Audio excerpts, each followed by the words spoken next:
काय सांगाल तुमच्या वॉर्डातनं आता जमील शेखच्या पत्नी खुशनुमा यांना आता उमेदवारी राष्ट्रवादी शरदचंद्र पक्षाकडून देण्यात आले तिकीट पाहायला गेलं तर तुमच्यावरती अनेक वेळा जमील शेखच्या हत्या संदर्भातले आरोप करण्यात आले होते. पुन्हा आता अधिवेशनात याच पद्धतीचा आवाज हिवाळी अधिवेशनात उचलणार असल्याचं देखील सांगलं जातं. असं आहे की प्रथमतः तर मी त्यांचा उमेदवारीचा जे निर्णय ज्या पक्षाने घेतला आहे त्याचं स्वागत करतो.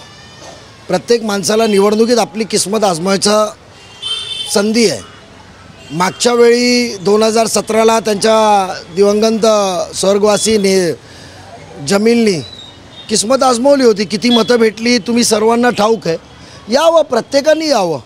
असं आहे का प्रतिस्पर्धी पक्ष कोण ना कोण देईलच.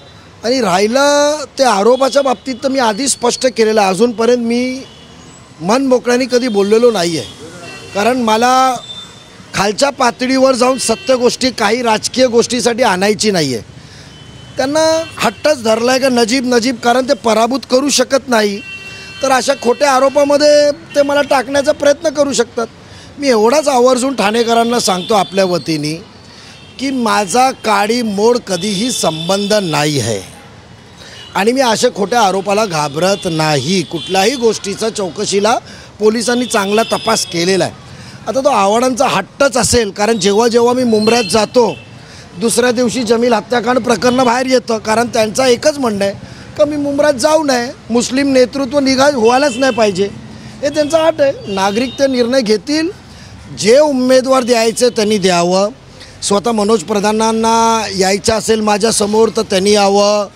जितेंद्र आव्हाड साहेबांना त्यांच्या कुटुंबातलं कोणाला पाठवायचं असेल तर त्यांनी यावं. निवडणुकीत जनतेसमोर जाणार.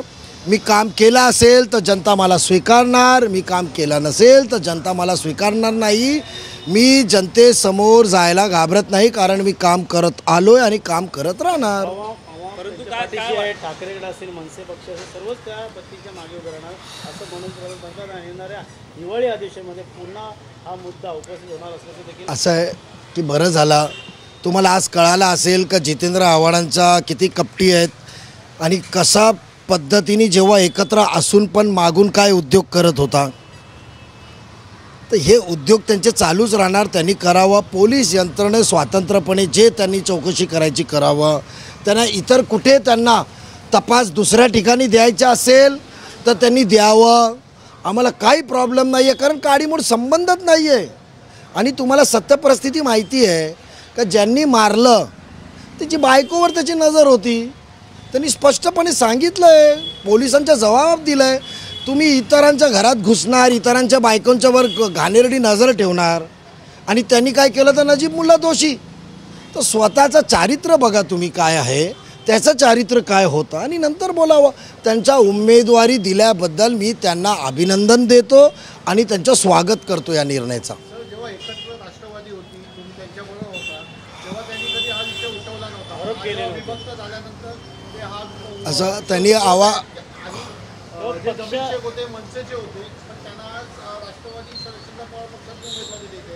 त्यांच्या पक्षाकडे उमेदवार नाहीत पण त्यांना देत आहे की कसं काय? बघा ते आव्हाड साहेबांची खेळी काय होती एकत्र असल्यावर काय होती ना ते त्यांना माहिती आहे. आणि जे माझे जवळचे सहकारी होते त्यांना माहिती आहे ते कसे उत्माप करायचे.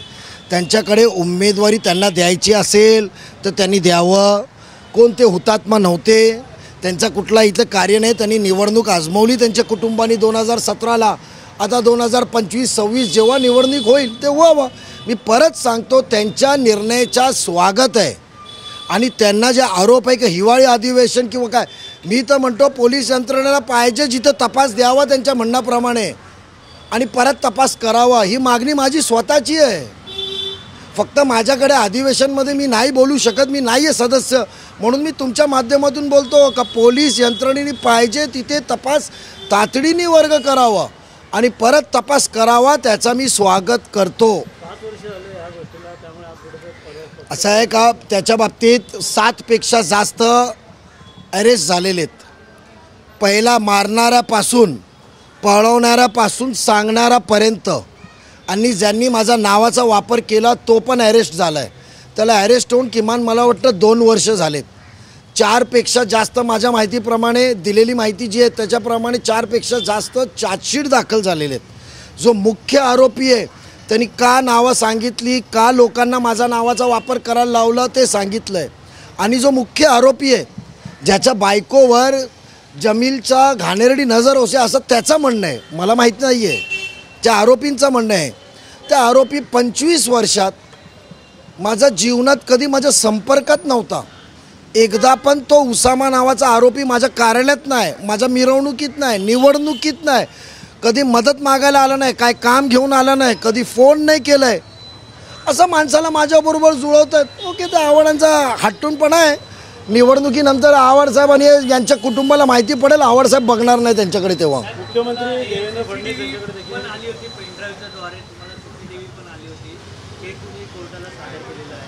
ओके, मी तुम्हाला प्रेस कॉन्फरन्समध्ये आधीच सांगितलं की ज्या प्रकारचे माझ्याकडे जे पेनड्राईव्ह आले होते मी स्वतःहून पोलिसांना केलेले आणि तुम्हाला दाखवलेले आणि पोलिसांना हँडओव्हर केलेला विषय त्याला 3 वर्षाचा आहे. 3 वर्ष मी कधी सांगितलं नाही. माझ्या विधानसभेच्या निवडणुकीत त्यांच्या विरुद्ध मुंब्रा कळवाला लढत असताना त्यांनी असाच घाणेरडा प्रकार केला, पण मी कधी ती गोष्ट बाहेर आणली नाही. कारण यंत्रणे जेव्हा तपास काम करत असतात तिथे कुठे आळा बसला नाही पाहिजे. चांगला तपास होत होता म्हणून मी काही राजकीय स्वार्थापोटी ती पेनड्राईव्ह कधी आणलं नाही. निवडणुकीसमोर फेस केलं मी की चांगला तपास चालू आहे. आणि दुसरी गोष्ट आहे, मी पेनड्राईव्हच हँडओव्हर केलं नाही, मी पेनड्राईव्ह बरोबर ते एनव्हलप पण हँडओव्हर केलं आणि स्वतः मी पोलिसांच्या माझ्या जबाबमध्ये सांगितलं आहे आणि तोंडी सांगितलं होतं की हे एनव्हलप पण मी देतो. या एनव्हलप मार्फत ज्यांनी तुम्हाला हे पेनड्राईव्ह माझ्यापर्यंत पोचवलं आहे म्हणजे तो तुम्हाला उसामापर्यंत पोचेल. म्हणजे मी स्वतः दिलेला पेनड्राईव्ह आणि तो एनव्हलप.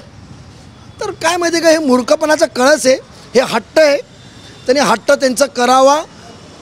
राबोडीतली जनता हुशार आहेत, त्यांना माहिती आहे कोण काम करतो आणि कोण फसवणूक करतो.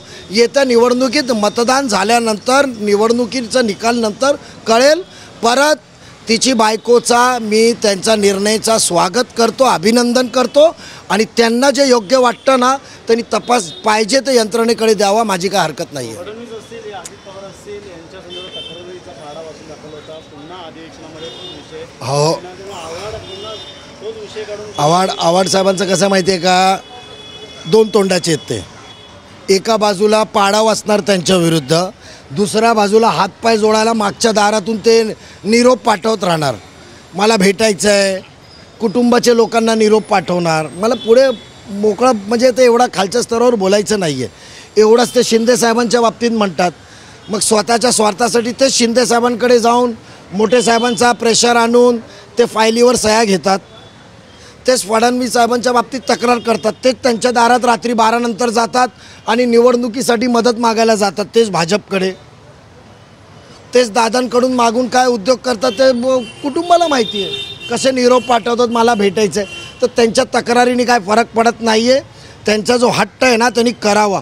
पहिली गोष्ट तर जितेंद्र आव्हाडांनी ना माझ्या आरोप जे करतात ना तसंच ना त्यांनी ना करमुसेंच्या बाबतीत पण तपास दुसऱ्या यंत्रणेला पाठवावं. आणि जे जितेंद्र आव्हाडांकडे हिंमत असेल ना तर मी चॅलेंज करतो त्यांनी करमुसेचा पण तपास पाठवावं. नजीब मुल्लांनी कसं मनमोकळ्याने सांगितलं पाठवा जिथे पाठवायचं आहे.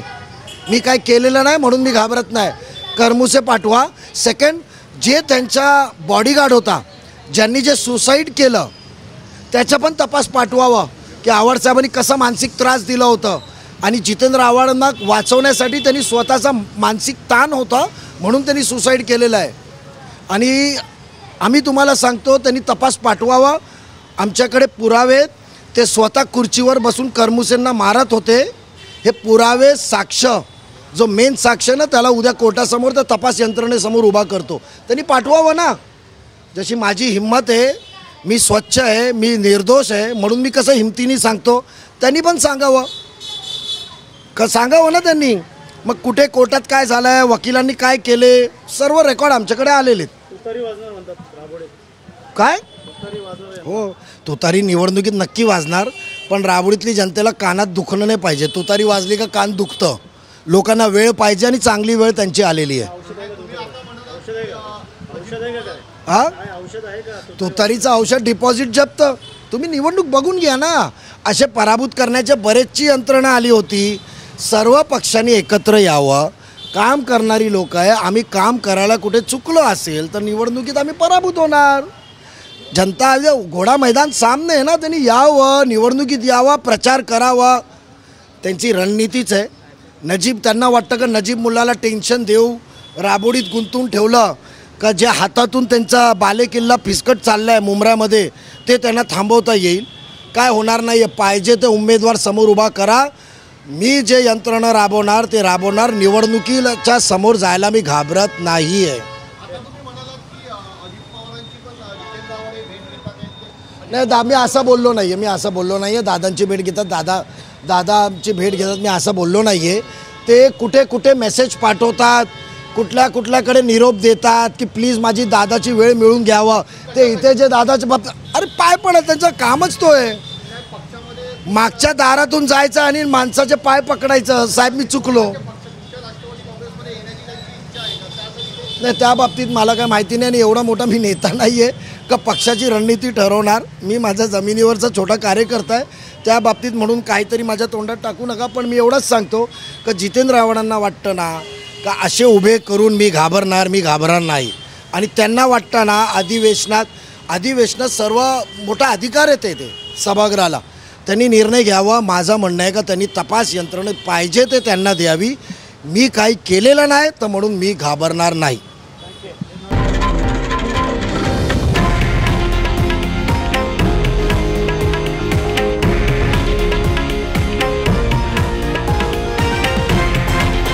हे आहे देशातील नंबर 1 न्यूज नेटवर्क आणि आपण पाहत आहात TV9 मराठी, एकमेव.